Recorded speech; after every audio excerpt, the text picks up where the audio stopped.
दलित मानते हैं और उनको छूने से भी कतराते हैं।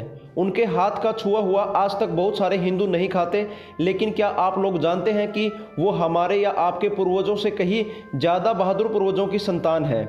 उनकी कुर्बानी के बारे में सुनकर आप रो पड़ेंगे। चलिए आपको बताते हैं कि वाल्मीकि असल में कौन थे, उनका गौरवशाली इतिहास क्या है, वो वाल्मीकि भंगी, दलित या मेहतर बनने पर कैसे मजबूर हुए। बस दोस्तों, आप लोगों से अपील है कि वीडियो को पूरा देखना। ये सब जानकर आप लोगों को वाल्मीकि जाति पर गर्व जरूर महसूस होगा। दोस्तों, बात है मुगल काल की। मुगल काल में ब्राह्मणों और क्षत्रियों को दो रास्ते दिए गए थे, या तो वो इस्लाम कबूल करें या फिर हम मुगलों या मुसलमानों का मैला ढोएं।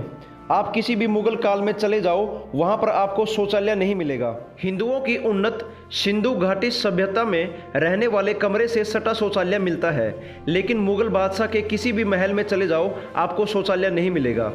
सच तो ये था कि मुगलों को शौचालय निर्माण का ज्ञान ही नहीं था। दिल्ली सल्तनत से लेकर सारे मुगल बादशाह पात्र में शौच करते थे, जिन्हें उन ब्राह्मणों और क्षत्रियों से या उनके परिजनों से फेंकवाया जाता था जिन्होंने मरना तो स्वीकार कर लिया लेकिन इस्लाम को नहीं अपनाया था।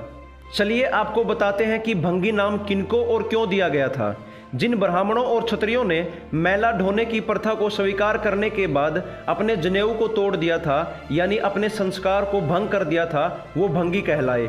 और इनके उपकरणों के कारण तत्कालीन हिंदू समाज ने इनके मैला ढोने की नीच प्रथा को भी महत्तर अर्थात महान और बड़ा करार दिया था, जो बाद में मेहतर कहलाए। इसलिए इनको मेहतर और भंगी नाम दिए गए। भारत में 1000 ईस्वी में केवल 1% ही अछूत जाति थी, लेकिन मुगल काल की समाप्ति होते होते इनकी संख्या 14% हो गई। चलिए आपको एक कड़वा सच बताते हैं कि ब्राह्मणों या क्षत्रियों से लोग वाल्मीकि या दलित कैसे बने, क्या मजबूरी थी उनकी। आप लोगों को ये तो पता होगा कि मुगल काल में हिंदुओं से जबरदस्ती इस्लाम कबूल करवाया जाता था। लोगों को मारकर या गर्म तेल में डालकर या जिंदा जलाकर या दीवारों में चिनवाकर हिंदुओं में इस्लाम का डर पैदा किया जाता था। इसलिए जो हिंदू डर के मारे इस्लाम धर्म स्वीकार कर लेते थे, उन्हीं के वंशज आज भारत में मुस्लिम आबादी के हैं। और जिस हिंदू परिवार ने मरना स्वीकार किया, वह पूरा का पूरा परिवार काट डाला गया। और जो हिंदू मैला ढोने की प्रथा को स्वीकार करते चले गए, वो भंगी या मेहतर कहलाए। डॉक्टर सुब्रमण्यन स्वामी लिखते हैं कि अनुसूचित जाति उन्हीं बहादुर ब्राह्मण या क्षत्रियों के वंशज हैं जिन्होंने जाति से बाहर होना स्वीकार किया, लेकिन मुगलों के जबरदस्ती धर्म परिवर्तन को स्वीकार नहीं किया। आज के हिंदू समाज को उनका शुक्रगुजार होना चाहिए, उन्हें प्रणाम करना चाहिए, क्योंकि उन लोगों ने हिंदू के भगवा ध्वज को कभी झुकने नहीं दिया, भले ही स्वयं अपमान व दमन झेल लिया। दलित और वाल्मीकि शब्द का वास्तविक अर्थ अपने धर्म की रक्षा करने के लिए अपने जनेऊ को तोड़कर अर्थात भंग कर मुस्लिम शासकों या अमीरों के यहाँ मैला ढोने और उनके द्वारा पात्र में किए गए शौच को सिर पर उठाकर फेंकने वाले। हमारे पूर्वजों ने खुद को अपमान का घूंट पिला लिया, लेकिन अपने धर्म को नहीं छोड़ा। और आज के हमारे पूर्वजों ने क्या किया, इन धर्म रक्षकों को अपने ही समाज से बहिष्कृत कर दिया। तब से हिंदू धर्म बुराइयों का घर बन गया, जो आज तक जाति प्रथा के रूप में बंटा हुआ है।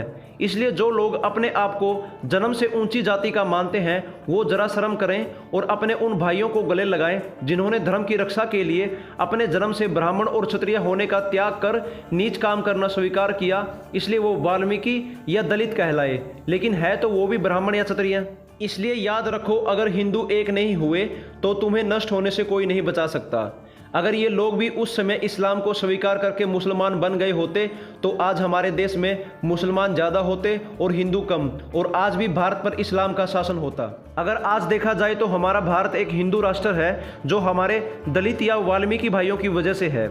अगर उस समय वो मर गए होते या वो इस्लाम को स्वीकार कर लेते, तो आज भारत में 70% से भी ज़्यादा मुसलमान होते। उम्मीद करता हूं कि यह जानकारी आप लोगों को पसंद आई होगी। कृपया करके हमारे चैनल को सब्सक्राइब कर लें और इस घंटी को जरूर दबाएं और इस वीडियो को लाइक और शेयर करें। धन्यवाद।